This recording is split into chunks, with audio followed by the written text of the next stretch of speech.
చాలా సంవత్సరాల క్రితం విషయం ఇదే. ఆ ఊరిలో కమలిక అనే పేరు గల ఒక ఆమె ఉంటుంది. ఆమె చాలా పిసినారితనం గలదే. ఇక ఎవరిని గెలవనిచ్చేది కాదు. అరేవా, ఈ మామిడి పండ్లు చూడగానే నోట్లో నీళ్లు ఊరుతున్నాయి. ఇక ఆలోచిస్తున్నాను తింటే ఎంత మజా వస్తుందో. కానీ ఈ మామిడి పండ్లు నాకు ఊరికినే దొరికితే అయితే తీయదనం రెట్టింపు అవుతుంది. కానీ ఎలా? మామిడి పండ్లు చూసి కమలికకి మనసులో ఆశ పుట్టింది.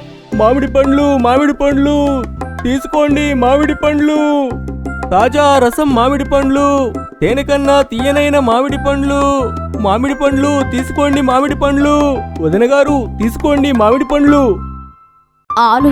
ఆలోచిస్తూ కమలిక దెయ్యం బ్రెయిన్లో ఒక ఆలోచన వచ్చింది. సరే అన్నా, నేను ఒక మామిడి పండు టేస్ట్ చేసి చూస్తాను. అవి నాకు నచ్చాయనుకో మొత్తం మామిడి పండ్లు కొంటాను. అన్ని మామిడి పండ్లు ఒక్కసారిగా అమ్ముడుపోతే ఈ మాట విని మామిడి పండ్ల వ్యాపారి ఎంతో సంతోషిస్తాడు. ఎందుకు కాదు వదినమ్మా, తప్పకుండా చేయండి. మామిడి పండ్ల అతను కమలికకు ఒక మామిడి పండు కోసి ఇస్తాడు.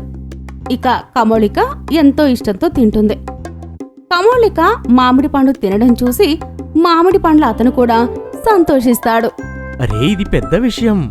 ఈరోజు నాకు బజార్లో మొదటి రోజే మొదటి కస్టమర్ ఇన్ని పండ్లు కొంటున్నారు. దానికన్నా పెద్ద విషయం ఏముంటుంది? ఈ డబ్బులతో పాపకు ఒక బొమ్మ కొంటాను. నా భార్య కొరకు ఒక చీర కూడా కొంటాను. పోయిన సంవత్సరం నుంచి ఇద్దరికీ కూడా ఏమీ కొనలేదు. కానీ కమలిక మెదడులో ఏవో ఆలోచనలు ఆలోచిస్తూనే ఉంది. ఎలాగైతే తన మామిడి పండు తినడం అయిపోయిందో వెంటనే తను కడుపు నొప్పితో అరవడం మొదలుపెట్టింది. అయ్యో, నేను చచ్చిపోయానురా. ఇది మామిడి పండా లేక విషమా? అయ్యో, ఏమైంది వదిన గారు? ఏమైందని అడుగుతున్నావా? నీ మామిడి పండు తిన్నాక ఇక్కడ నా ప్రాణాలు పోతున్నాయి. ఓరి దేవుడా, ఈ నొప్పి! కానీ అలా ఎలా జరుగుతుంది? ఇవి మా సొంత తోటలోని మామిడి పండ్లు వదినమ్మా. ఇవి తింటే ఏ కడుపు నొప్పి రాదు. అయితే నేను అబద్ధం చెప్తున్నానా? దొంగతనం ఇక పైనుంచి మరో నింద? ఆగు, ఇప్పుడే అందర్నీ పిలిచి నీ మామిడి పండ్ల నిజాన్ని చెప్తాను. ఇక పోలీసులు కొడితే మొత్తం నిజం దానంతట కాదే వస్తుంది బయటికి. అలా చేయకండి వదినమ్మా. పేద రైతుని. ఈరోజు బజార్లో మొదటి రోజు. మొదట్లోనే పేరు చెడిపోతే ముందు ముందు వ్యాపారం ఎలా చేయగలను? కమలిక చూసింది మామిడి పళ్ళ అతను తన వరలో పూర్తిగా చిక్కుకున్నాడు అని. అప్పుడే చివరి ప్లాన్ని వాడిందే. సరే అన్నా, మీకు పిల్లలున్నారు కాబట్టి అయితే నేను అలా ఏం చేయను. నేనైతే ఈ నొప్పిని ఎలాగోలా తట్టుకుంటాను. కానీ నువ్వు అన్ని మామిడి పండు మా ఇంటికి పంపించాలి. అర్థమైందా? మా బాబాయ్ ఫుడ్ డిపార్ట్మెంట్లో ఉన్నాడు. నేను ఆయనతో ప్రతి మామిడి పండును పరీక్ష చేయిస్తాను. ఎందుకంటే నాలాగా మరొకరికి బాధ కలగకూడదు. మామిడి పండ్లతను ఇష్టం లేకపోయినా తన పరువు కాపాడుకోవడానికి కమలిక చెప్పింది వినాల్సి వచ్చింది. కమలికకు ఉన్న ఈ అలవాటు వల్ల తన చుట్టుపక్కల అంతా పట్టించుకునేవాళ్లు కాదు. ఎన్నోసార్లు తను వేరే వాళ్లతో వస్తువులు తీసుకుని తిరిగి ఇచ్చేది కాదు. ఇక ఏదో ఒకటి కారణం చెప్పేది. కమలిక ఈ ప్రవర్తనతో బాధపడి అందరూ తనతో మాట్లాడడం కూడా మానేశారు. కొన్ని రోజుల తర్వాత కమలిక పక్కనే సుమిత్ర తన భర్తతో కలిసి ఉండడానికి వచ్చిందే. అరే, ఈమె ఎవరు అనుకుంటా కొత్తగా వచ్చినారు. హాయ్, వా, ఏమి దర్జాగా ఉంది. ఖరీదుగల కారు, చీర, ఇంకా ఇన్ని నగలు. తప్పకుండా తన భర్త బాగానే గొప్పవాడై ఉండవచ్చు. ఒకసారి పలకరిస్తే అదే తెలిసిపోతుంది. ఎక్కడైతే కమలిక మెదడులో సుమిత్రాని వరలో వేసుకునే ఆలోచనలో ఉంది. సుమిత్ర రాగానే తన చుట్టుపక్కల ఉన్నవాళ్ళని కలుసుకోవడానికి వాళ్ళని ఛాయ కొరకు ఇంటికి పిలిచిందే. వాళ్ళందరితో కూడా మాట్లాడసాగిందే. అయ్యో వదినమ్మ, ఇంకో సమోసా తినండి. వద్దు వద్దు సుమిత్ర, చెప్పాలి అంటే నేను డైటింగ్ చేస్తున్నాను. ఒక్క పూట 4 సమోసాల కన్నా ఎక్కువ తినలేను. ఒక పని చేయి, నువ్వు నాకు మిగిలిపోయిన సమోసాలను పార్సిల్ చేసి ఇవ్వు. ఏమంటావు సుమిత్ర? ఇప్పుడు వదిన, మా ఇంటి ముందు ఒక ఆవిడ ఉంటుంది, కమలిక. తను ఎందుకు రాలేదు? మీ అందరితో పాటు ఆమెను కూడా కలిసేదాన్ని. అయ్యో సుమిత్ర, నీకు తెలియదు కదూ, తనకు ఎంత దూరంగా ఉంటే అంత మంచిదే.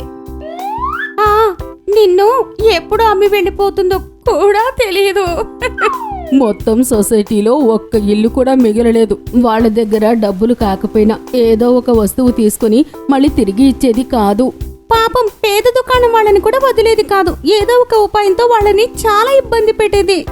అవునా, మీరు చెప్పేది నిజమేనా? అయితే ఇప్పుడు ఆమెని కలవాల్సిందే. కానీ సుమిత్ర తనని కలిసే ముందే అదే సాయంత్రం కమలిక సుమిత్ర ఇంటికి వస్తుంది. ఏమండి, నమస్కారం. నేను మీ పక్కింటి ఆవిడ కమలికను. నమస్తే, క్షమించండి. కానీ మా ఇంటికి మొదటిసారి మా ఆయన వాళ్ళ ఆఫీస్ బాస్ రాబోతున్నారు. ఇక నాతో వేసుకోవడానికి మంచి చీర లేదు, ఇక నగలు. అయితే మీకు ఇబ్బంది లేకపోతే నాకు మీ చీర ఇంకా నగలు ఈ రోజు కొరకు ఇవ్వగలరా? నేను రేపు ఉదయాన్నే వాటిని తిరిగి ఇచ్చేస్తాను. ఈయన ప్రమోషన్కు సంబంధించిన విషయం లేకపోతే మిమ్మల్ని ఇబ్బంది పెట్టేదాన్ని కాదు. దయచేసి ఏమీ అనుకోకండి. సుమిత్రకు ఇంతకు ముందే తన చుట్టుపక్కల వాళ్ళు కమలిక గురించి చెప్పిన మాటలు గుర్తుకు వస్తాయి. ఈమెకు బుద్ధి చెప్పడానికి ఇదే సరైన సమయం. తప్పకుండా ఒకరికి ఒకరు సహాయపడ్డమే కదా మానవత్వం. మీరు ఇక్కడే ఆకండి, నేను ఇప్పుడే నగలు ఇంకా చీర తీసుకుని వస్తాను.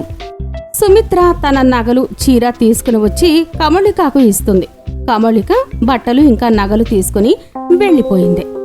ఇక ఎప్పటిలాగే చాలా రోజులు గడిచాయి, కానీ వాటిని సుమిత్రకు తిరిగి ఇవ్వలేదు. అందుకే కొన్ని రోజుల తర్వాత సుమిత్ర కమలిక ఇంటికి వెళ్ళింది. అయ్యో అక్క, మీరు నా చీర నగలు మరుసటి రోజు తిరిగిచ్చేస్తానని అన్నారు, కానీ ఇప్పుడు 7 రోజులు గడిచిపోయాయి, ఇవ్వనేలేదు. ఇప్పుడు ఏం చెప్పాలి సుమిత్ర గారు? ఈ 7 రోజుల్లో ఏమేమి జరిగాయో నా నోటి నుంచి అయితే మాటలు రావడం లేదు. ఎందుకు? ఏం జరిగింది? అరే, మీరు ఏ నగలు బట్టలు ఇచ్చారో అవి అనారోగ్యంతో ఉన్నాయి. ఏంటి? అవును, మా ఇంటికి రాగానే వాటి ఆరోగ్యం పాడైంది. నేను అయినా కానీ వాటికి పూర్తిగా చికిత్స చేసి వాటిని కాపాడడానికి పూర్తిగా ప్రయత్నం చేశాను. కానీ దేవుని నిర్ణయం మరొకటిగా ఉంటే ఇక అవి మనల్ని వదిలేసి వెళ్ళిపోయాయి.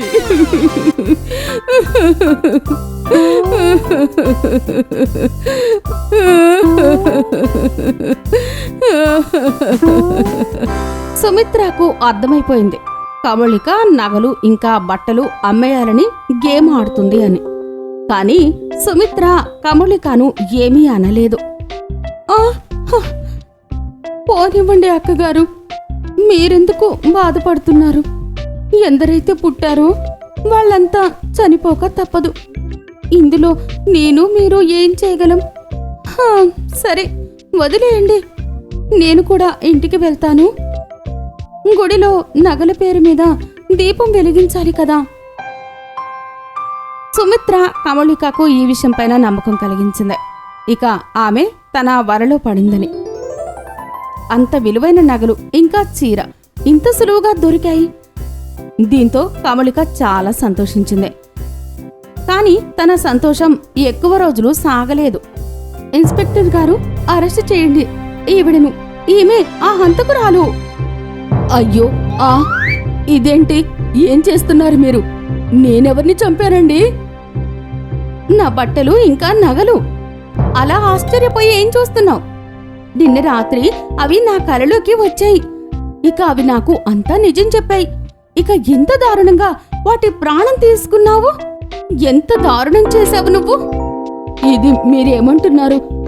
మీ బుద్ధి బాగానే ఉంది కదా? ఇలా ఎక్కడైనా జరుగుతుందా? ఎందుకు కాదు? నగలు ఇంకా బట్టలు అనారోగ్యంతో చనిపోగలిగితే వాటి హత్య ఎందుకు కాదు?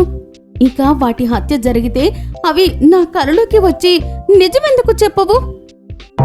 సుమిత్ర మాటలు విన్నాక ఇప్పుడు కమలిక తన తప్పును గ్రహించింది. ఇక తను అందరితో క్షమాపణ కోరి వాళ్ళకి వాళ్ళ వస్తువులు తిరిగి ఇచ్చేసింది. ఇక మళ్ళీ అలా చెయ్యను అని అందరితో ప్రమాణం చేసింది.